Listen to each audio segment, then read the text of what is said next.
નમસ્કાર વિદ્યાર્થી મિત્રો. લાસ્ટ લેક્ચરમાં આપણે સ્વાધ્યાયના કેટલાક દાખલા જોયેલા. આજે આ પાઠનો છેલ્લો લેક્ચર છે. આવતા વીકની અંદર નવું ચેપ્ટર શરૂ કરીશું. ક્લિયર? હવે શું કરવાનું છે, કેટલાક લોજિકલ દાખલા છે તો જોઈ લઈએ.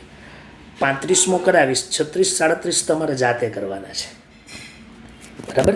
ચાલો સમજો. 35માં એવું કીધું છે કે જો કાર્બન પરમાણુનો વ્યાસ 0.15 નેનોમીટર હોય, એક ગોળાકાર કાર્બન પરમાણુ છે અને એનો વ્યાસ 0.15 નેનોમીટર છે, તો 0.15 નેનોમીટરને મીટરમાં ફેરવી નાખીએ તો 10⁻⁹ મીટર. ચાલો, તો એ કાર્બન પરમાણુની સંખ્યા ગણો. જો આવો એક કાર્બન પરમાણુ છે ગોળાકાર અને એનો આ વ્યાસ છે, આમાં આખામાં કેટલા પરમાણુ ગોઠવાય છે ને તમારે આ વ્યાસ આખો, બરાબર. અને આ જે આ લંબાઈ છે ને, લંબાઈ વિદ્યાર્થી મિત્રો, જો 20 સેન્ટીમીટર લાંબી લાઇનના સ્કેલ પર એક સ્કેલ મૂકી છે અને એ સ્કેલ છે 20 સેન્ટીમીટર લાંબી, એટલે કે 20 × 10⁻² મીટર થાય ને, તો મને ડાયરેક્ટ લખી શકું ને, બરાબર, = 0.2 મીટર. બરાબર. તો એ લાંબી લાઇનની જે સ્કેલ છે, એ સ્કેલ પર કેટલા કાર્બન પરમાણુ ગોઠવાય. તો તમારે એક ધારણા શું કરવાની કે આ વ્યાસની અંદર ધારો કે એક પરમાણુ ગોઠવાયેલો છે, એટલે કે 0.15 × 10⁻⁹ મીટર = એક કાર્બન પરમાણુ. ક્લિયર? તો 0.2 મીટરની ત્યાં એક સ્કેલ મૂકવામાં આવે છે, તો એ સ્કેલ પર કેટલા કાર્બન પરમાણુ ગોઠવાય. તો શું કરવાનું, 0.2/1.5 × 10⁻⁹ -9 ઉપર જવા દઉં એટલે 10⁹ થઈ જાય, અને 2/1.5 કરીએ, 2/1.5 તો 0.1333 આવશે. ક્લિયર? સોરી, બરાબર, ભૂલ થઈ. 2/1.5 છે, 1.5 નથી, સોરી, 0.15 છે. ઓકે, અહીંયા આપણે મિસ્ટેક કરી છે તો સુધારી દઈએ. 0.15 તો 2/0.15 તો 13.33 આવશે. તો 2 ભાગ્યા પણ નથી કરવાના, 0.2/0.15 એટલે 1.33 જવાબ આવશે. શું આવશે? 1.33 × 10⁻⁹ પરમાણુ. It is your correct answer. એકદમ ઇઝી દાખલો છે, એકદમ ઇઝી દાખલો. ક્લિયર? ટૂંકમાં જેટલો વ્યાસ હોય ને, એ વ્યાસમાં એક પરમાણુ ધરાય, ત્રિજ્યામાં ન ધરાય. શું કામ? કારણ કે ત્રિજ્યા તો અડધી થઈ જાય, બરાબર ને. વ્યાસ બરાબર 2 × ત્રિજ્યા, એટલે ત્રિજ્યા બરાબર 2/, ત્રિજ્યા બરાબર વ્યાસ ભાગ્યા 2 થાય. તો એમાં ધારણા ન થાય. આટલા વ્યાસની અંદર ધારો કે એક કાર્બન પરમાણુ ગોઠવાયેલો છે, માની લઈએ, અને ત્યાં એક 20 સેન્ટીમીટરની એક લાંબી સ્કેલ મૂકી, તો એ સ્કેલ ઉપર કેટલા પરમાણુ ગોઠવાય. તો આ તમારો જવાબ. ક્લિયર? ચાલો, એવી જ રીતના 2.36મો દાખલો જુઓ. આ મેં 2.35મો કરાવ્યો તમને, હવે 2.36મો જુઓ. 2 × 10⁸ કાર્બન પરમાણુઓ એકબીજાની પાસે ગોઠવાયેલા છે, બરાબર. એટલે કાર્બન પરમાણુની સંખ્યા તમને આપી છે 2.36માં. કાર્બન પરમાણુની સંખ્યા હું અહીંયા લખું છું, કાર્બન પરમાણુની સંખ્યા = 2 × 10⁸. ચાલો નેક્સ્ટ. વ્યવસ્થાની લંબાઈ આપી છે 2.4 સેન્ટીમીટર. તો લખું ને, લંબાઈ = 2.4 × 10⁻². ચાલો, થઈ ગયું. ક્લિયર? 2.4 × 10⁻². તો કાર્બન પરમાણુની ત્રિજ્યા ગણો. મેં હમણાં જ કીધું ને, વ્યાસ તમને મળી જશે, એના ઉપરથી ત્રિજ્યા ખબર પડી જશે. એટલે ત્રિજ્યા આપણે શોધવી હોય તો વ્યાસથી શોધવું પડે. વ્યાસમાં આપણે કાર્બન પરમાણુ ધારેલા, અત્યારે તમને કાર્બન પરમાણુ આપેલા છે, બરાબર ને? તો કેવી રીતે કેલ્ક્યુલેશન થાય? તો આવી રીતે કે 2.4 ગુણ્યા 10⁻²² મીટરની વ્યવસ્થા હોય તો એમાં કાર્બન પરમાણુની સંખ્યા 2 ગુણ્યા 10⁸ છે. ક્લિયર? તો પછી એવા સમયે ધારો કે એક કાર્બન પરમાણુ હોય તો ત્યારે એનો વ્યાસ કેટલો? તમને ખબર છે ને, આ પરમાણુની સંખ્યા છે, નંબર્સ ઓફ કાર્બન એટમ. હા, કાર્બન એટમ એટલે અહીંયા લખી દઉં, કાર્બન પરમાણુની સંખ્યા, બરાબર ને? ઓકે, એક કાર્બન પરમાણુ આપણે વ્યાસમાં જ ધારી શકીએ. તો હવે કેલ્ક્યુલેશન કરવું હોય તો આ બાજુથી આમ લખેલું છે, તો 2.4 ગુણ્યા 10⁻² ભાગ્યા 2 ગુણ્યા 10⁸. ચાલો, રેડી? તો શું આવશે? 1.2 ગુણ્યા, ચાલો -8 ને ઉપર જવા દો, +8, સોરી +8 છે, ઉપર જાય તો -8 એટલે -10 મીટર થઈ ગયા. 1.2 ગુણ્યા 10⁻², 1.2 ગુણ્યા 10⁻10 મીટર. બરાબર? આ તમને શું મળ્યું વિદ્યાર્થી મિત્રો? વ્યાસ મળ્યો. શું પ્રાપ્ત થયું? વ્યાસ. ઓકે, હવે સૂત્ર છે ને કે ત્રિજ્યા ઇઝ ઇક્વલ ટુ વ્યાસ ભાગ્યા 2. તો વ્યાસ એટલે 1.2 ગુણ્યા 10⁻10 ભાગ્યા 2. 1.2 ભાગ્યા 2 કરીએ તો 0.6 ગુણ્યા 10⁻10 થઈ જશે. ચોપડીમાં પાછળ જવાબ નેનોમીટરમાં આપ્યો છે એટલે 0.06 ગુણ્યા 10⁻9 મીટર થઈ ગયા, બરાબર ને? અને આ -9 કાઢી નાખવું એટલે 0.06 નેનોમીટર આપણો શું આવશે? આન્સર. ક્લિયર? ઓકે, કારણ કે એક કાર્બન પરમાણુની સંખ્યા વ્યાસમાં જ ધારવાની આવે, ત્રિજ્યા તો અડધી થઈ જાય, બરાબર? એટલે એ ગણાય નહીં. ચાલો, રેડી? હવે 2.37મો દાખલો, તો એ તમારે જાતે કરવાનો છે, બરાબર? આ હું તમને હોમવર્ક આપું છું.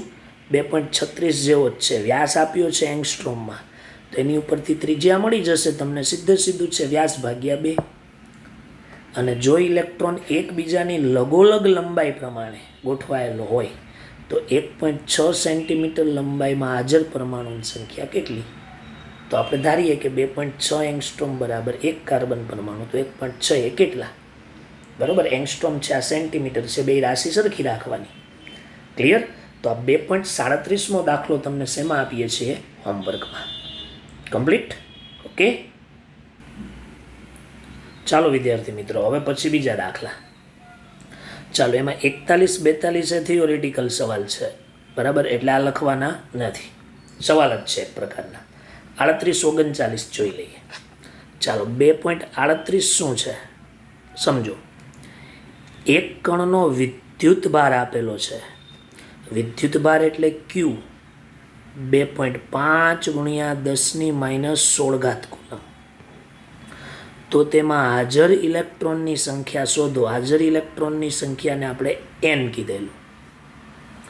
અને E ઇઝ ઇક્વલ ટુ શું હતું? 1.6 ગુણ્યા 10⁻19 કુલમ.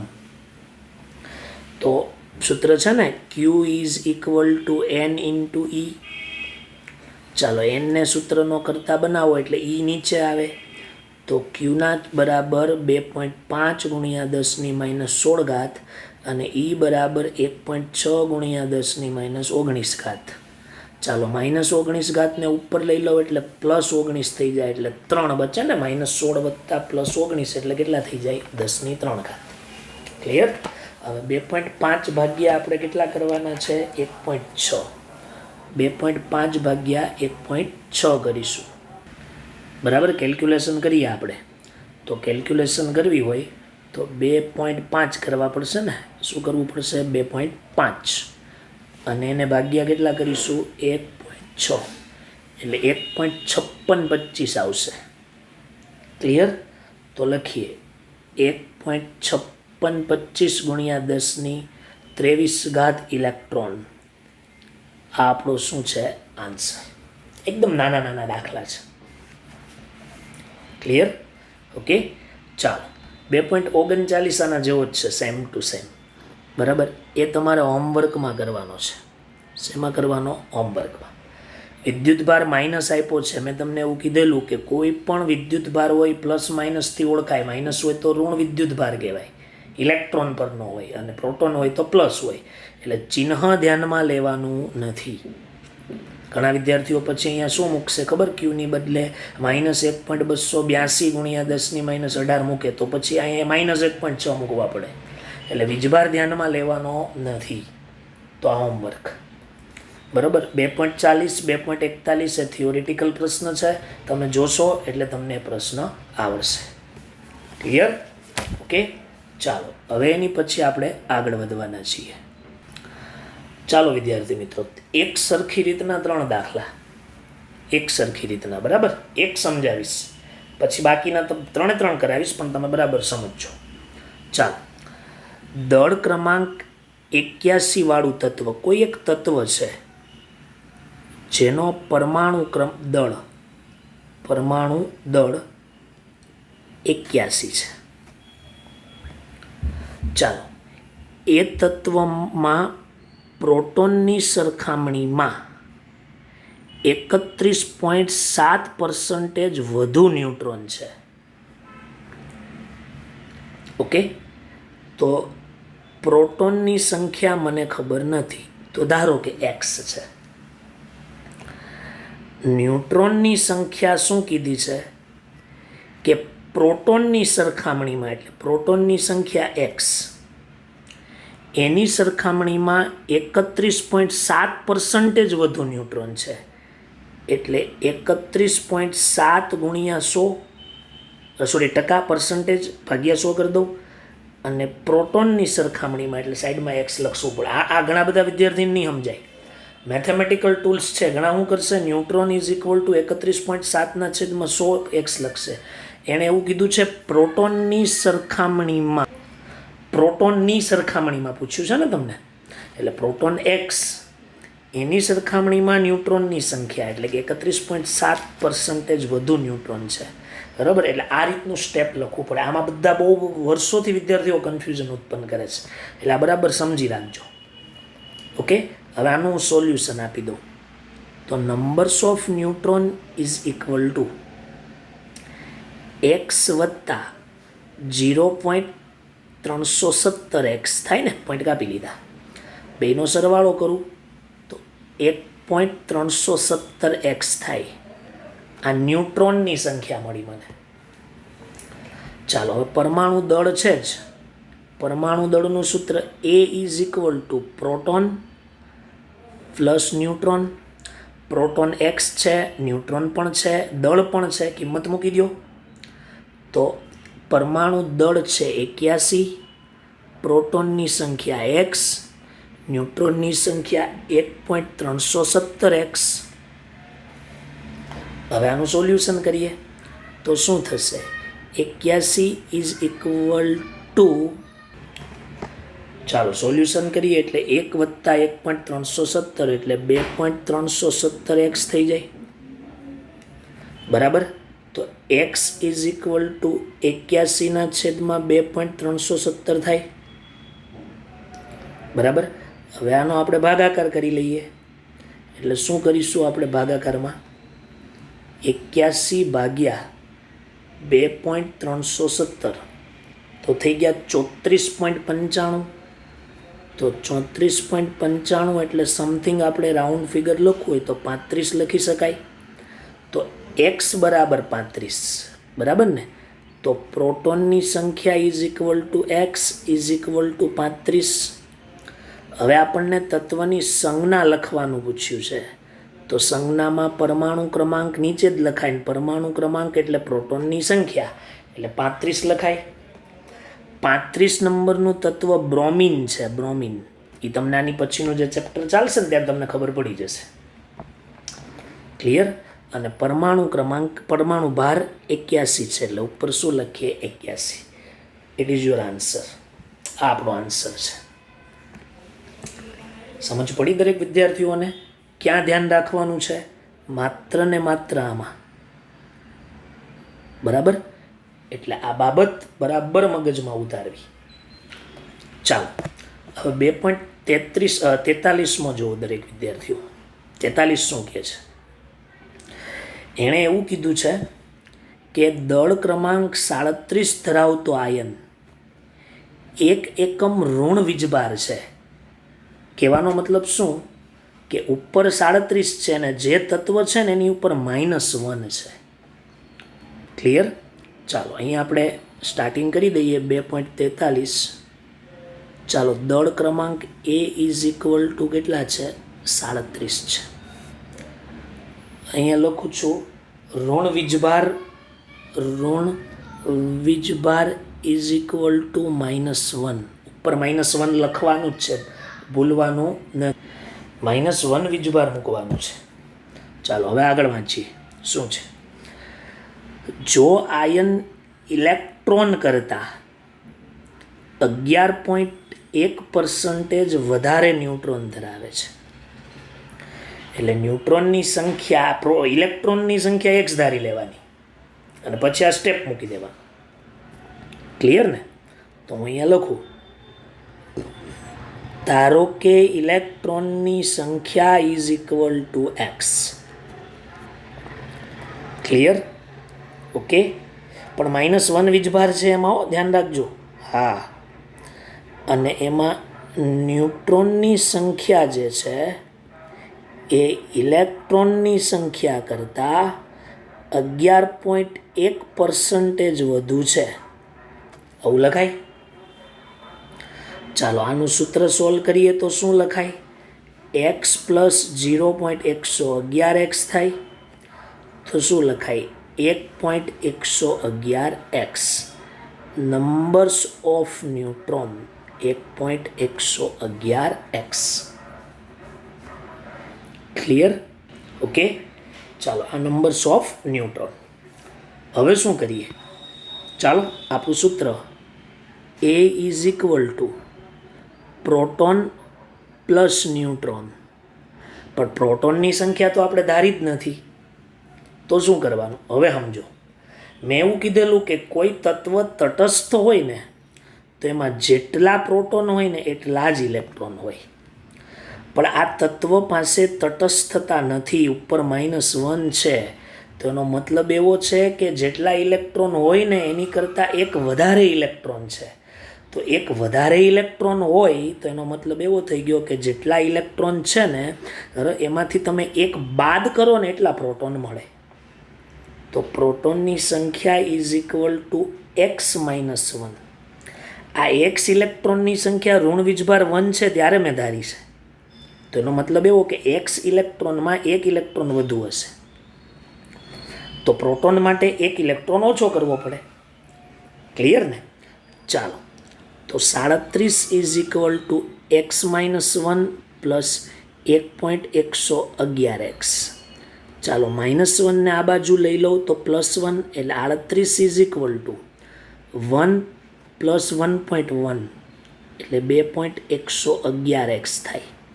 તો x ઇઝ ઇક્વલ ટુ 38/2.111. બરાબર? તો આપણે ભાગાકાર કરીએ તો મારા અંદાજ અનુસાર કદાચ 18 આજુબાજુ જવાબ આવવો જોઈએ. બરાબર? તો 38/2.111 એક્ઝેક્ટલી 18 જેવો જ આવે છે. એટલે x ઇઝ ઇક્વલ ટુ શું આવ્યા? 18.009 એટલે x ઇઝ ઇક્વલ ટુ 18. તો ચાલો પ્રોટોનની સંખ્યા પરથી જ સંજ્ઞા લખાય. તો પ્રોટોનની સંખ્યા તો x -1 છે, તો એ તો 17 થઈ જાય. 18 - 1 કરો એટલે તો સંજ્ઞામાં શું લખાય? અહીંયા 17 નંબરનું તત્વ ક્લોરીન, ઉપર પરમાણુ ભાર 37 અને એક ઋણ વીજભાર એટલે -1. આ તમારો આન્સર છે. સમજ પડી દરેક વિદ્યાર્થીઓને? ક્લિયર? ઓકે. ચાલો હવે 2.44 જુઓ. ફાઇનલ 44 શું છે? 2.44 તો દળ ક્રમાંક 56 ધરાવતા આયનમાં ધન વીજભારના 3 એકમ છે. ચાલો આ વખતે ધન વીજભાર આપ્યો છે ને? બરાબર. શું આપ્યો છે? ધન વીજભાર 3 એકમ છે. કેટલા એકમ છે? 3. તો આપણે શું કરીએ, પહેલાં દળ ક્રમાંક 56 લખી દઈએ. બરાબર, તો 2.44મો દાખલો. બરાબર, દળ ક્રમાંક A ઇઝ ઇક્વલ ટુ 56. ચાલો, ધન વીજભાર જે છે એ ધન વીજભાર કેટલો છે, +3. એટલે ઉપર +3 આવશે એ તમારા મગજમાં હોવું જોઈએ. ચાલો, ને એણે એવું કીધું છે કે ઇલેક્ટ્રોન કરતાં 30.4% વધુ ન્યુટ્રોન છે. તો ઇલેક્ટ્રોનની સંખ્યા આપણે x ધારી લઈએ. બરાબર ને, તો લખીએ, ધારો કે ઇલેક્ટ્રોનની સંખ્યા ઇઝ ઇક્વલ ટુ x. તો પ્રોટોનની સંખ્યા કેટલી થાય વિદ્યાર્થી મિત્રો? તો પ્રોટોનની સંખ્યા x+3 થાય. શું કામ?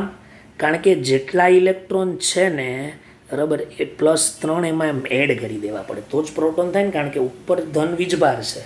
બરાબર, એટલે તમારે એ વસ્તુ ખાસ મગજમાં શું કરવી પડશે, રાખવી પડશે.